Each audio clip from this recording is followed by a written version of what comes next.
Welcome to another episode of Check It Out, What's New at Your Library. I'm Matt Williams, librarian at Pike Road Branch Library, and with me today is... Rachel Chenault from Rosa Parks Branch Library. In fact, we are at Rosa Parks Branch Library to talk to you about manga, or manga is best pronounced in actual Japanese, not really. You may have seen another episode we did of Check It Out, What's New at Your Library, where I talked about American comics and graphic novels. Well, what we're talking about today is manga, or manga, but Rachel here is our systems resident expert on manga. So Rachel, tell us, what is manga? Manga is similar to American comics. I mean, it's in a form of, it's in a pictorial comic strip kind of form. But I guess one of the biggest differences, which I prefer because I'm left-handed, is you read them from right to left as opposed to left to right. So it has a nice little, a lot of the mangas here in America, they have a little instruction on how to read them because you read them the opposite way. But it also deals a lot with, there's different varieties. Japan has a division between the male manga more directed towards males and manga directed more towards females. So that's a pretty big difference because most comics I think here in America are just pretty much they are what they are, and if you like them, you know. Yeah, in American comics it's more of like the genres you see in printed fiction, right, where there's superheroes, but there's a lot of character stuff in them, and there's some superheroes where it's just action, and there's also just not superhero stuff where it's like sort of real life stories, right, and things. A real novel. More of like just general genres you would see in any bookstore. Whereas in Japan with manga, you do have these two definite divisions. Matt's an expert too. Matt did a little bit of research. And one thing I want to say that's really funny about the whole back front thing is our libraries carried, because it's no longer in print, Shonen Jump, which is a magazine that publishes manga. And people will often try to flip it back to what they think is the front cover, which is in fact the back cover, because they don't get that it's red. Well, they do still print what's called Otaku USA, which is a manga and anime magazine. It discusses all things related to Japanese manga and anime, and it is actually like a regular American book. So we Americans, since it's USA, you can use it. But it does actually go both sides, which is interesting. You can, it's got some manga in the middle, and so you have to turn the magazine around to do it this way. Yeah. Now, do you read that left to right, or do you read that right to left? I'm thinking, let's see. You do it left to right. Oh. Right. I mean, right to left, yeah. Wow. I get confused with my left and right. That is very confusing. Yeah, but I understand why they do it. But this is our main authority here in the U.S. now that Shonen Jump is gone. I don't know if Shoujo Beat is still in print. Shoujo is the girls' manga, and Shonen is the boys' manga. Now, what are some of the differences? What kind of stories do you normally get in Shonen? I hate to say it, but it is kind of sexist. The boys, the shonen, definitely it deals with action and drama and rock'em sock'em. It's very action oriented. It's not as much plot or character driven. Whereas the shoujo, which is more for girls, it's more character driven. There usually is some romance in there. The characters are definitely really, really developed. And that's, and it does always have a little bit of romance, because girls like romance. Yes, boys hate romance. And all they want to do are just sword fight. Yes. Yeah, so. Now, before we get into talking about some of our titles here today, tell us how you got into manga. I got into manga through a boyfriend that really liked cartoons and silly stuff. My mom said he was very childish, and I was very childish when I was dating him. But anyway, I don't remember how, but we ended up picking up an Otaku USA. And Otaku USA used to, which was super awesome, they'd have DVDs in here that would usually have one episode of a manga, and then they'd have little short commercials about different mangas. Well, they have this little blurb from Azumanga Daioh, which we here have in an omnibus form at the library. They had one little commercial about Azumanga Daioh, and it was the strangest thing I'd ever seen, and it made me think, oh, I have to find out what this is. And so I went straight out, and we have a comic book store in Huntsville that also rents anime. So we went out and checked it out, and then after that I ended up reading it. I just haven't looked back because it's super fun. I like you were it. telling me earlier about that one of the scenes. Oh, you really want me to do it? Yeah, Okay. I really want you to do that, yes. There's a scene that if you watch the anime, it's completely in the middle of a story. It doesn't go along with the story. It doesn't make any sense. It's almost like a commercial within the storyline. And it has the cute character Chiyomi Hama, who goes by the name Chiyo-chan. She's a 10th grader, and she's super smart, so she's in high school. She's the redheaded one with the pigtails, which in the book, her pigtails are removable. Oh, wow. Yeah, that's strange. That's handy. Yeah. Anyway, so it starts, and it shows her cooking. She's in a little apron. She's got a mixing bowl, and she's mixing, and she's singing this little song that I can't remember. And then she goes, "Ikimashita!" And then it goes back into the storyline. It's completely unrelated, makes no sense. And that kind of disjoint between the storyline and this random song, I was like, this is really strange. I've got to find out what is going on here. Why is she singing this random cooking song? Because I like to cook, so. And that was pretty much it. But yeah, she's so adorable.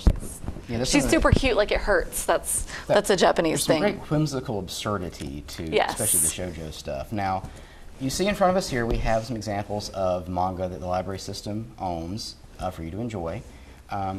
Rachel's going to start off by telling us a bit more about Azumanga Daioh. Yes. Which I'm just proud I got through that. And then another one, Yotsubai. Yeah, that sounded really good. Yotsubai.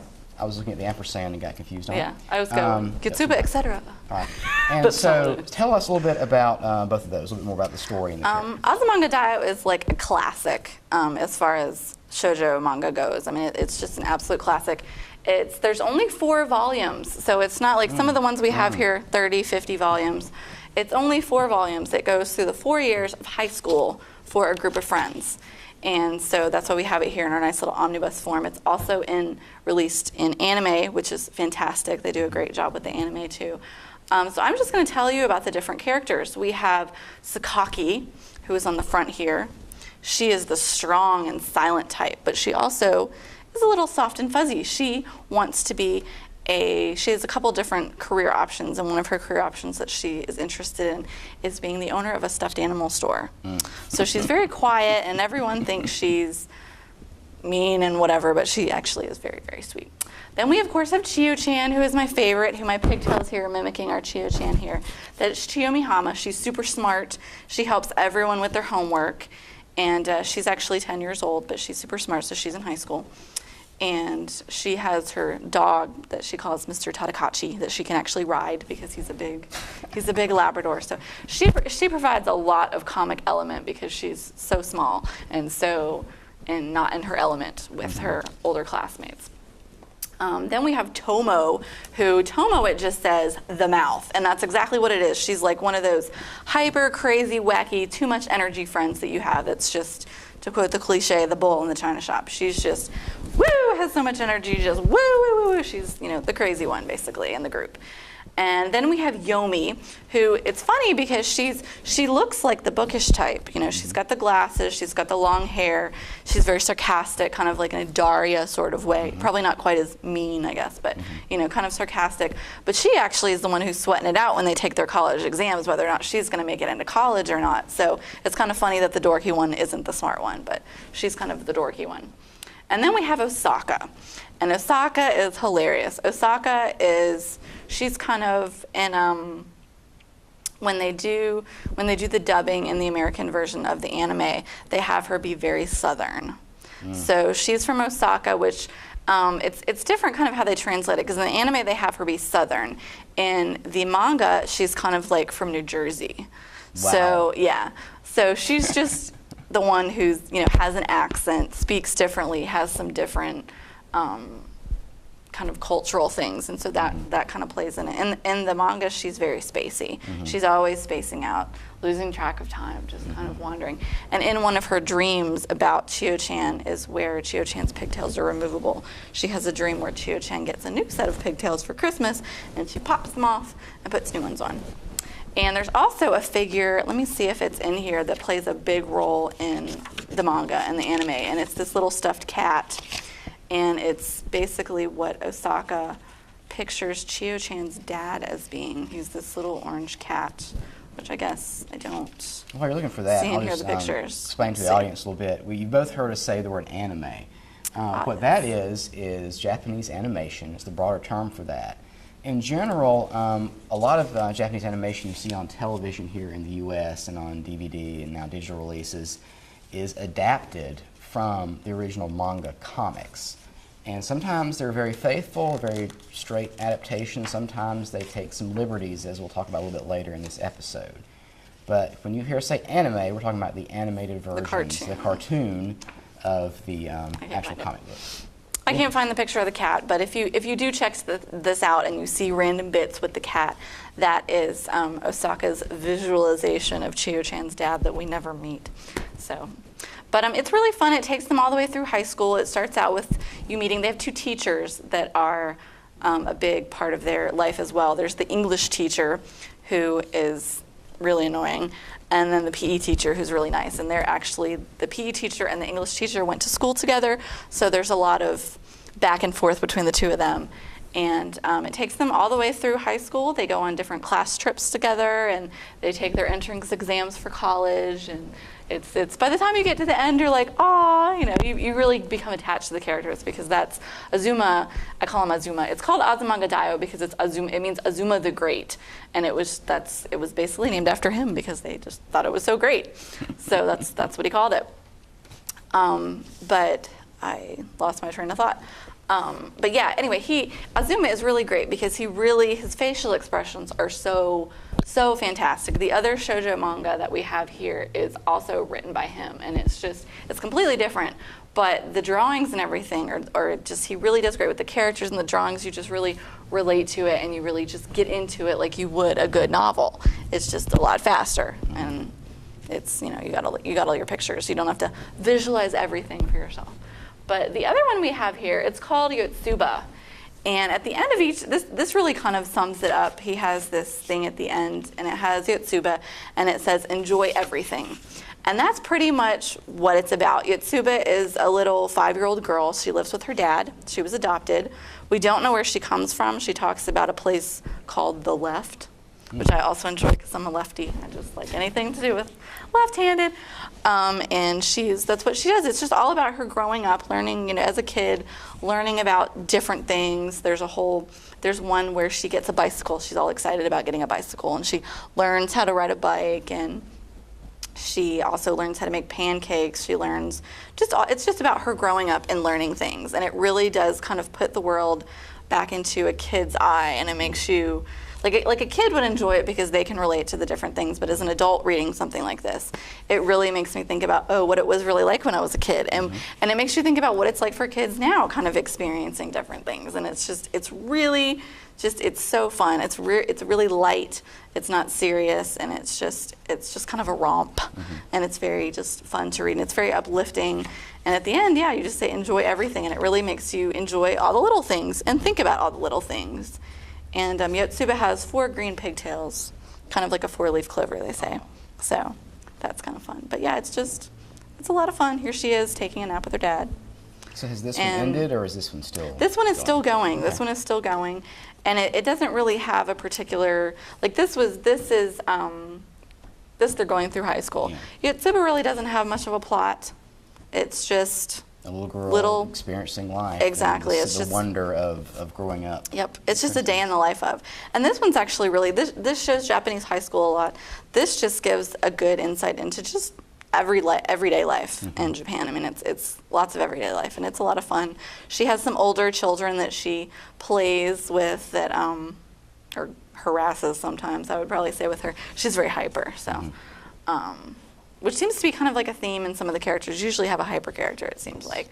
But she hangs out with some older kids who like to play some jokes on her sometimes because she doesn't know things, because she's still young, but they are very sweet to her. And they go on little trips. They go to a farm in one episode. They go fishing in one episode. They're like episodes. They're very episodic. She goes fishing in one. Like I said, she gets a bicycle in one, and they're just fun little ways to kind of, they take you to another place. Yeah. They're a fun little mental enjoyment. But still very much grounded in the real world. Oh, definitely. She has one friend who lives in an apartment with an elevator, and they live I guess like 10th, 11th floor, and there's just two older friends, one who's nicer, one who likes to play tricks on her, and the other one, she tells her if she presses all the buttons that the elevator is going to explode. And so she's like, no, you can't touch, she tells the other one, no, you can't touch the elevator, you touch all the buttons, the elevator will explode. And when she finds out that that's not true, she's very disappointed because... She wanted to make the elevator explode. Well, yeah. That'd be cool. Exactly. Well, so if you're into more of a real-world slice of life kind of thing, right, that's like exactly what that is. There's not much fantasy, and there are some shoujo fantasy, but these two are not fantasy. They're just more general, everyday. So check out those two. Now, what we're about to talk about on the shonen, because we decided to keep the male-female division here, and I'm going to talk a little bit about the shonen, the boys manga. Now, if the little girl in Yotsuba were in what we're about to talk about, she would find out that she is either a ninja or a great demon fighter, and she would enter this training, and she'd spend her entire life fighting different creatures and bad guys. So the first one I'm going to talk about is Naruto, or Naruto. I'm not really sure how to pronounce it correctly, so we'll just say Naruto. Yeah, I think Naruto, yeah. This one is about a young man, the blonde fellow here, you may see, called Naruto. He, as a child, had a demon that attacked his village, placed in him as he was a newborn to protect the village. See, we're so far away from Yotsuba at this point, it's not even funny. And the thing was, the leadership of his village agreed that they would not tell him that he had this demon trapped inside him for their protection, and then no one else would talk about it. But yet everyone in the village knows, and they treat him like the outsider that he's become for their benefit. So he decides he wants to become a ninja, because in their fantasy world, it's kind of a, I don't know if you want to say it's medieval Japan, or sort of like a fantasy version of medieval Japan, but it's not present day, and it's not a real era of the past. Because these ninjas are not like the ninjas you would see in most American fiction or even other fiction, where they're wearing black and they're really stealthy, and they have swords and shuriken, and they sneak up and stab you and stuff. No ninja stars? No ninja stars. These dudes wear orange jumpsuits. Wow. All and right. Headbands with little metal plates with symbols etched in them that I don't know what they mean, because that was not covered in the volumes I read to prepare for this episode. Check it out.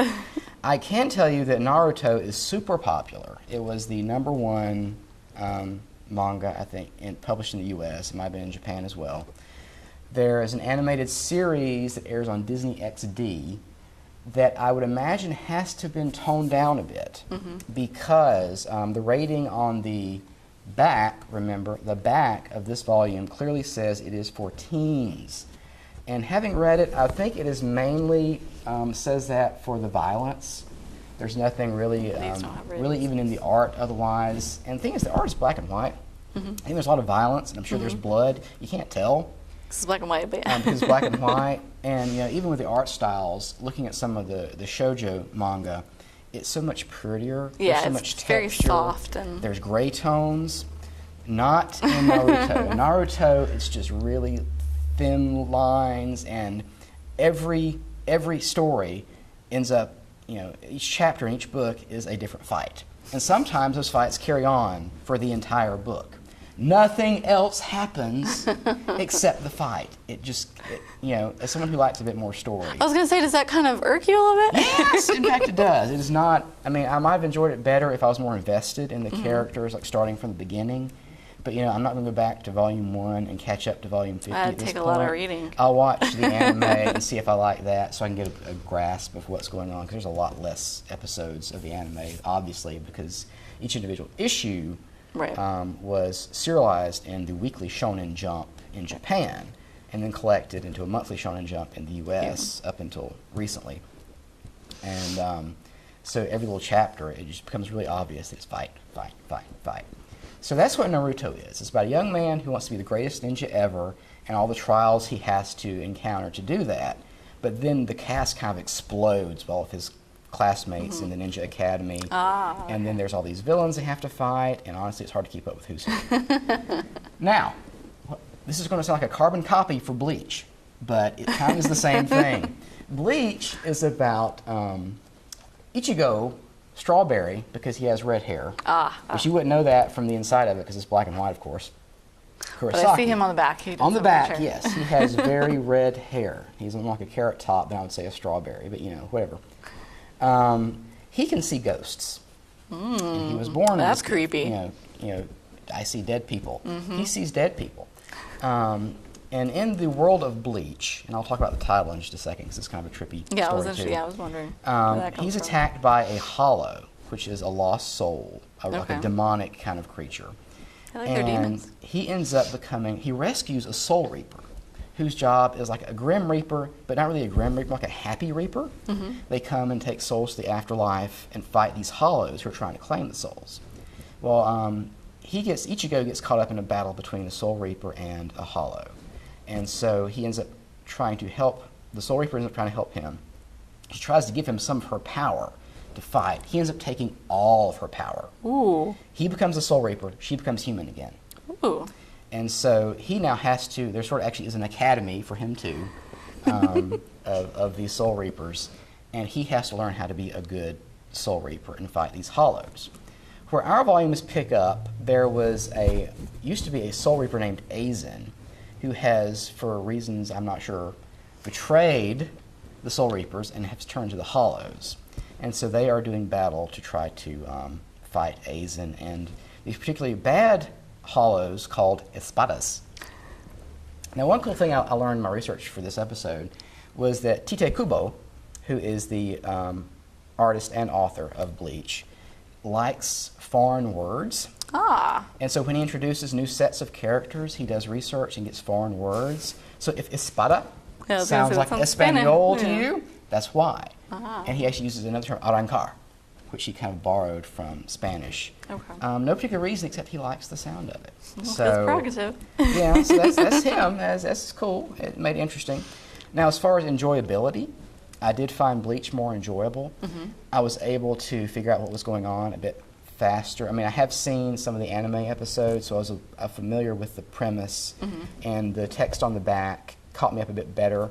So much is going on in Naruto, it's just too hard to Well, it's been going in. on for so long, too. Bleach, even though I wasn't sure what was going on to start with, I was able to get into the fights a good bit. The art is a bit prettier. It's more of a shoujo influence with some gray tones, and where those kind of pull the camera back and you see one figure instead of tiny little panels of figures punching and fighting and kicking and calling out their moves before they hit. But still, ultimately at this point in the life of each series, they're pretty much the same thing. Right. They're fight books. Like these are very similar. It's just, this is what happens today, this is what happens today. So, if you're a young guy, and again, Bleach is also rated for teens, young guys who just want some fights, there you go. But if you really want to understand why the fights are important, what it means to people, we're going to need to kind of start back. This is one case where I will recommend Wikipedia. Wikipedia is great for pop culture research because these fans are really devoted. Yeah. And when I was looking up Bleach, there were 80 citations from different sources for this plot summary and all the information about Bleach. This was a very well-cited article on Wikipedia. Yeah. So if you just want to jump in and catch up on there, it's a good way of doing that too. The title Bleach, it would lead you to believe it's about, a league of, laundry detergent Yeah, I'm thinking assassins. Clorox. Woo! Yeah. Turns out the artist is also very much about color and the lack of color. He was going to call it white, but he realized that just sounds too boring. He was going to call it black, but that just really doesn't tell you anything. So he came up with bleach. So, all right. Yeah, bleach, our wonderful Clorox that we use to make our whites whiter and our brights brighter, has nothing to do with the story. So if you're wondering, that's why. It has nothing to do with it. Now, to wrap up the episode, we are going to talk about a manga that we both really enjoy, and it doesn't hurt that it's called Library Wars. And tell us, Rachel, about Library Wars. What's the premise? Library Wars is super awesome. Library Wars, basically, it takes place in a society where they have extreme censorship. They have what's called the Media Betterment Committee, and they basically which is a federal government right. It's institution. a federal government institution, and they basically are okay with book burning. They burn books or get rid of books that they don't approve of. Yeah, even if they just don't like the author, they'll come and take it. They will. And so Library Wars, they basically, the library, let's see, I'm just going to read you a little bit from back here. In the near future, the federal government creates a committee to rid society of books it deems unsuitable. The libraries vow to protect their collections, and with the help of local governments, form a military group to defend themselves. The library forces. So that's basically it. The libraries together, and they have different main library bases in each prefect, which would be kind of like each state. And they have their own base, and they have their, it's like a military force, basically. Yes. And Library Wars starts out, it is shoujo, so there is a little bit of romance. It starts out with our main character is Iku. And Iku she's a new recruit, basically, in library forces. Her parents do not know that she is in the library forces. They think she works as like a circulation clerk, which there's still all the regular parts of a library are in Library Wars. You still have people that come in and check out books. They have this whole thing about an article being in an episode of a magazine and whether or not they're going to censor this magazine. And I mean, you still have regular library issues that we can relate to as librarians, but then there's this whole action drama aspect of it because they go out and have to basically do operations like spies and whatnot. They have a main director of the library, and he's going to speak somewhere, and they have this huge protection. They have to go protect him. They have this huge force because they're concerned about the Media Betterment Committee attacking him. They worry about raids and things because the Media Betterment Committee will go on raids and whatnot to different bookstores and things. And so there's all this action. But in between the action, there's Iku, and she starts falling in love with her instructor, and he's Instructor Dojo. Instructor Dojo. And Instructor Dojo is he's very tough and hard. And but Riku has a little story. She has what she calls her prince. Yes. And this is what... May I? Yes, please tell us about the prince. Iku who was trying to buy a favorite book of fairy tales at a bookstore. Now, it's important to remember is that the Library Defense Force does not have jurisdiction in the bookstores. Right. What they can do is come in and they have the right to claim books, but they have to buy them for their collections, and then they can protect them. But they have no power in the bookstores. The Media Betterment Committee can raid a bookstore anytime they want. Well, Iku is going to buy her favorite book of fairy. It's the final book. It's been 10 years since the previous chapter's been published. It's a book of fairy tales. And she goes to buy it, and in comes the Media Betterment Committee. Dun, dun, dun. And they snatch it out of her hands. And then along comes this mysterious stranger. He flashes his badge and says, I am Library Defense Force, and I claim this book for the library. And they're like, oh! And he's like, oh! And they're like, whoa! And he's like, oh! And so they back off. And they actually kind of knock her over in the process of snatching her book away. And so the mysterious guy, he catches her. And she remembers that touch, this is like an adolescent, like in high school. And so she just falls in love instantly with this mysterious prince that she's fantasized and built him up in her imagination. And so she decides she becomes the first female recruit to want to go into the defense force part and to make it as far as she does. And to make it, and she even gets picked to be on this super secret ultra library task force. She's a good runner. Yes. She's very fast. Whereas she and Inspector Dojo, who is, in addition to being mysterious and tough, is also short. And she is 5'7", he's 5'4". So of course, in her mind, her prince is, 6 foot. Huge. 5,000 or something. And of course, it's not spoiling much, I think. No, because I think you can tell, from the beginning. The mysterious prince, who she has so adored for so many years and idolized and wants to be like, is in fact Inspector Dojo. And she's starting to figure this out at the end of Volume 1. Right. So it is cool in that, it's shoujo, and yet it is very much centered on Right, I think it's kind romance. of a mix. It's really... But you do have these really cool messages about censorship and media and the library's role to fight against it. And I just want to read... So we eat it up because it's our world, basically. But if we got to carry machine guns, which would be... Yeah, and swords. But I wouldn't want to do all that training, though. It would be rough, but I would be, think about like how in shape and how awesome you would be at the end. I mean, is true. At the end of it, you'd be like, dude, I'm awesome, I'm strong, I can defend the books, you know. Because you know she's running a marathon kind of thing, and she's the first one across the line. She collapses, and Dojo's like, no, because he's trying to teach her a lesson about when she's actually in combat against the media better community. Keep going. That she just because she beats the guy, the fight's not over. She's got to keep fighting. Right. I just want to read the Library Freedom Act from the beginning of each issue of Library Wars. This is the Library Freedom Act. Libraries have the freedom to acquire their collections. Libraries have the freedom to circulate materials in their collections. Libraries guarantee the privacy of their patrons. Libraries oppose any type of censorship.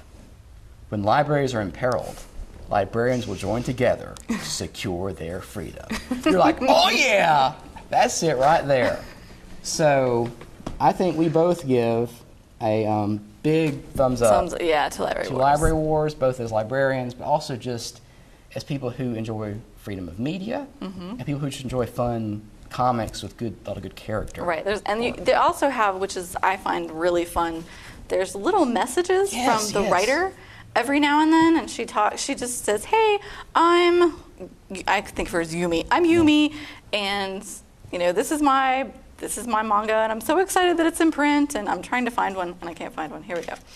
Well, it's very sweet because Library Wars originally was a series of prose novels. Right. And they've been adapted. She was chosen by the author and his publisher to adapt it.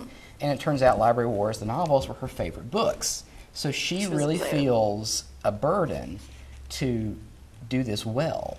And there's even these little notes in the first volume where she is apologizing for messing up. She's very self-deprecating. In fact, she did mess up because in one I read, Iku is not wearing a jacket, and the next panel she's wearing a jacket.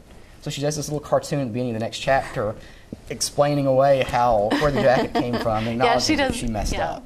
She does bonus manga at the end, and she also does these little kind of more sketchy mangas in between segments and stuff. It's just it's really fun.